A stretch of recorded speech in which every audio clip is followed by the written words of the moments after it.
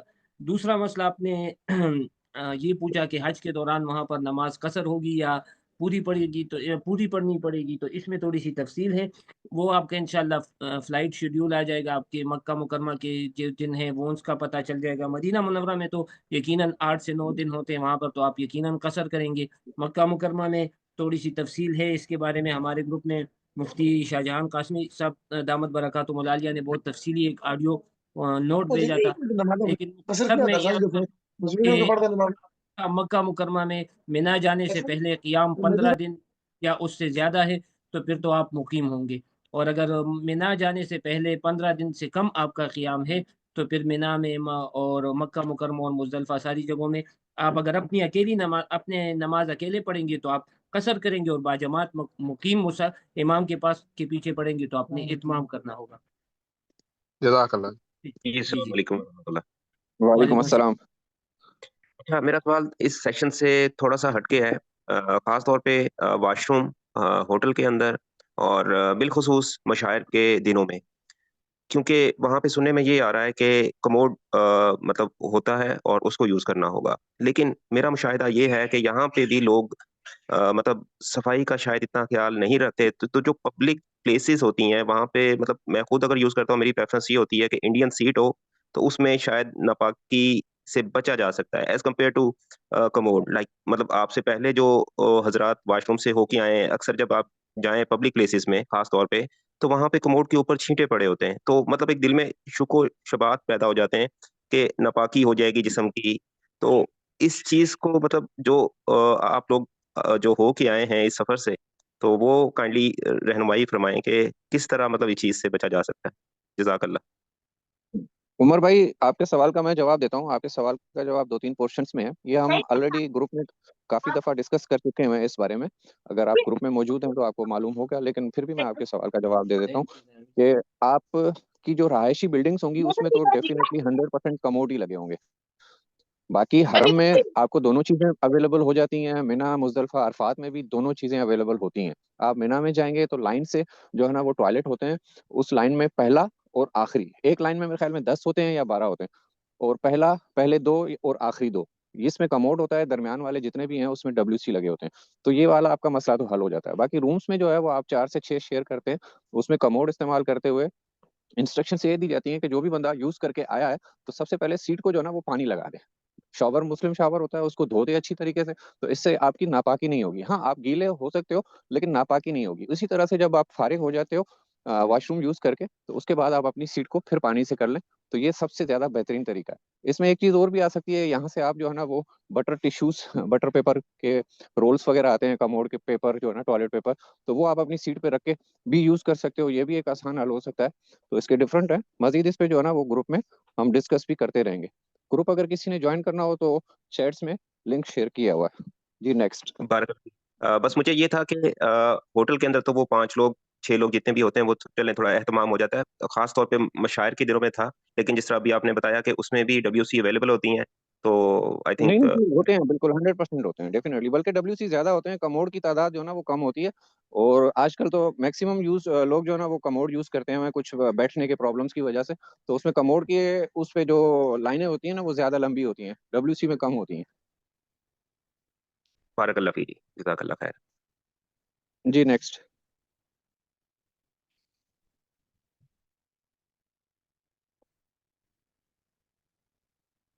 جی اب ہمارے پاس میرے خیال میں کوئی بھی نہیں ہے. انوار ندیم صاحب. السلام علیکم. انوار بھائی سوال پوچھنا چاہ رہے ہیں؟ جی میں محمد زبیر بات کر رہا ہوں. جی جی جی جی زبیر بھائی. جی سب سے پہلے تو بہت شکریہ ہمارے یہ ہوسٹ صاحبان کا، انہوں نے وقت نکالا ہمیں گائیڈ کرنے کے لیے. اللہ تعالیٰ آپ کو اجر عظیم دے. میرا کوشچن یہ تھا کہ ہم نے کچھ کتابوں میں پڑھا، علماء کرام سے سنا کہ حاجی کی جو میل کچیل ہے وہ اللہ تعالیٰ کو بہت پسند ہے. اس کو تھوڑا سا اس کو سمجھا دیں، مطلب یہ کیسے مطلب ہم اس کو انشور کر سکتے ہیں کہ اللہ تعالیٰ کو ہماری میل کچیل پسند آ جائے. جی محمد زبیر بھائی